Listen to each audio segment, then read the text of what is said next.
dwi wedi gorffen yng ngwaith I gyd heddi, felly wi mynd I ymlacio. Wps. Sut ych chi'n ymlacio? Gorwedd yn yr ardd, gwylio teledu, rhoi mwythau i'r gath neu'r ci ar y soffa. Ydych ci chi'n cael mynd ar y soffa? Dwi ddim yn rhywlio mewn mwd fel ci wrth gwrs, felly dwi'n cael gorwedd ar y soffa. Ac wedyn, dwi'n mwynhau cau fy llyged a gwrando ar gerddoriaeth. Neu agor fy llyged a darllen llyfr. Neu, mae gen I un yn rhywle. Cylchgrawn. Mae yna gylchgronau am bob math o bethau. Ceffylau, motorbikes, ceir, coginio, a dwi'n hoffi rhai am natur ac anifeiliaid. Mae yna lun hyfryd o lyffant fan hyn. Ac mae hynny'n fatgoffa I am stori am lyffant arbennig iawn oedd yn hoffi cylchgronau. Hoffech chi eich clywed? Dwi'n caru adrodd stori. Roedd y rhan fwyaf o ffrindiau Llunos wrth I bodd yn nofio ac yn chwarae yn y dŵr. Ond roedd Llunos yn wahanol. Roedd yn well gan Llunos edrych ar gylchgronau ac nid rhai am motorbikes na choginio. Dim hyd yn oed am natur ac anifeiliaid, ond rhai am ffasiwn. Byddai'n pori am oriau drwy'r lluniau lliwgar, lluniau o'r ffasiwn diweddara, a'r lipstick gorau.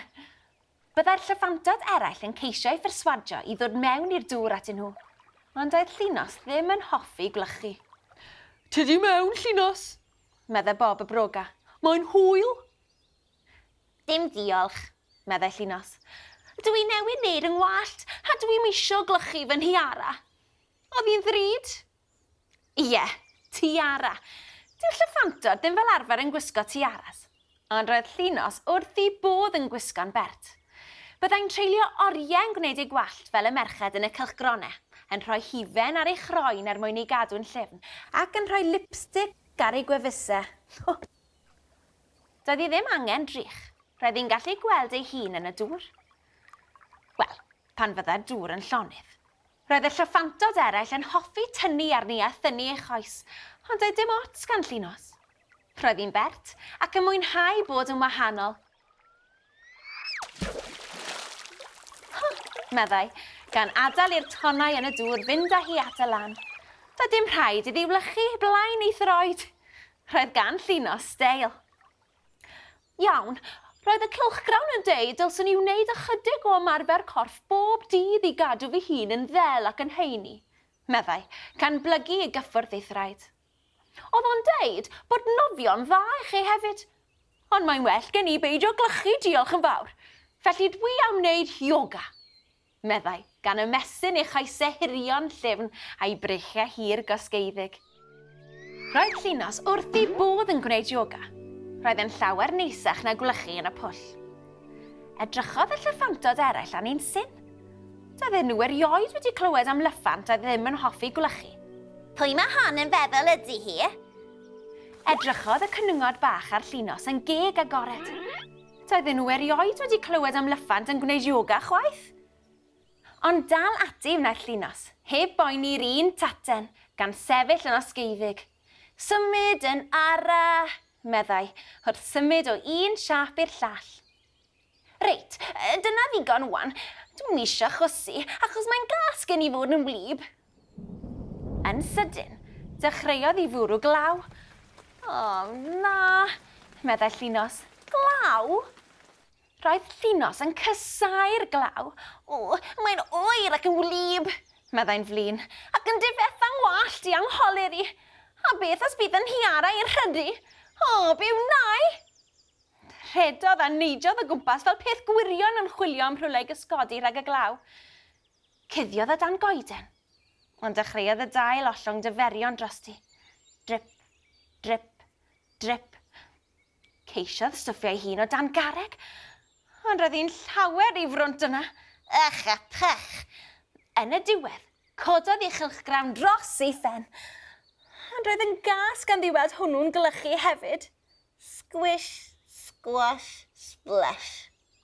O, edrychodd ei chwmpas eto, a gweld y lili ddŵr yn y pwll. Aha, meddai Llunos. Mae gen I syniad. Perffaith, gwenodd Llunos.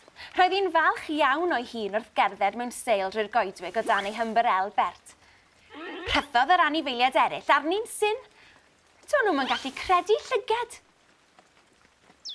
Be ar y ddeiar mae hon yn ei wneud rwan eto, meddai Delyth deryn. Mae hi'n edrych yn wirion bost, meddai Dan deryn. O leia mae hi'n sych, meddai'r gwdi hw. Oedd yn wlyb iawn. Ac yn wir, roedd Llunos yn sych, yn hapus ac yn bert o dan ei hymbarel. Wrth i'r glaw fwrw am hir, ac wrth i flew a fflu yr anifeiliaid eraill wlychu'n sopen, dyma ambell un yn penderfynu mae Llunos oedd galla wedi'r cwbl. Sylwodd Llunos ei bod nhw'n edrych yn wlyb ac yn oer ac yn drist. Roedd hi'n llyffant caredig, a dydi ddim yn hoffi gweld neb yn wlyb yn oer ac yn drist. Felly pan welodd hi flodyn mawr a deilen hyd yn oed yn fwy, cafodd syniad. Defnyddiodd y dail a'r blodau i wneud ymbarel yr un i'w ffrindiau. Diolch o galon i ti, Llunos. Mae hyn yn wych, meddai Gwenan y gwyningen, o dan ei hymbarel blodeuog. Yn tydi, rydyn ni gyd yn ddelgyn ddeiriog, meddai Llunos. Yndan, ti oedd gallan y diwedd, meddai Dan deryn. Mae'n ddrwg iawn gen i am chwerthin at y bendi. Paid â phoeni am hynny, meddai Llunos. Mae'r llyffantod eraill yn chwerthin ar ymhenni ers blynyddoedd, ond di pawb ddim yn licio ni'n pethau nacdan. Mae nhw'n licio bod yn wlyb, a dwi ddim. Ti'n licio bita cnau, a dwi ddim. Pawb at y peth y bo. Pawb at y peth y bo? Be mae hwnna'n feddwl? Gofynnodd Gwenan o gwyningen. O pawb yn hoffi pethau gwahanol. Ond heddiw, roedden nhw i gyd yn hoffi'r un peth, sef cadw'n sych, ac roedden nhw i gyd yn ddelgyn ddeiriog. A dangosodd Llunos i'r lleill sut i gerdded mewn seil gan chwrlio ei hymbarels. Da chi'm yn gwybod, falle fydd yn lluniau ni yn un o'n nghylchgronau, meddai Llunos.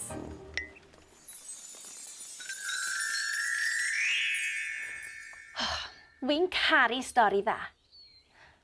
Mae'n wir ond dywe. Mae pob un ohonom ni'n wahanol, a sdim angen dilyn pawb fel defaid. Felly peidiwch bod ofn bod y cyntaf i wneud rhywbeth gwahanol.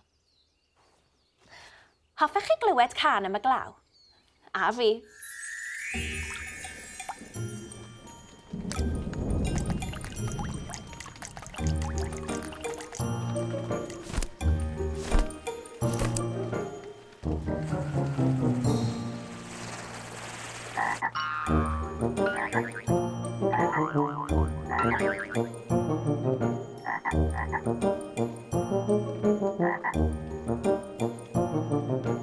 Bwrw glaw yn sobor iawn, wel dyma bnawn anghynes. Mochel dan yr ymbarel a cherdded fel brenhines. Mochel dan yr ymbarel a cherdded fel brenhines.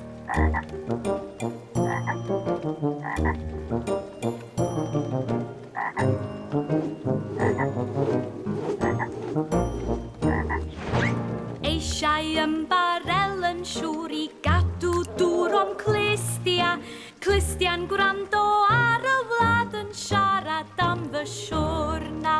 Clustia'n gwrando ar y wlad yn siarad am fy siwrna.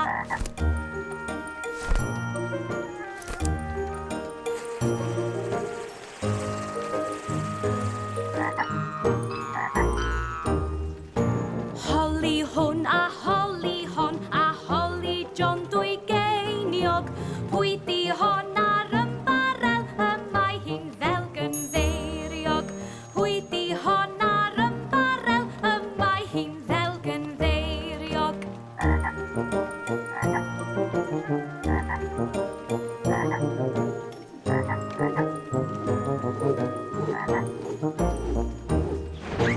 Bwrw glaw yn sobor iawn, wel dyma bnawn anghynes. Mochel dan yr ymbarel a cherdded fel brenhines.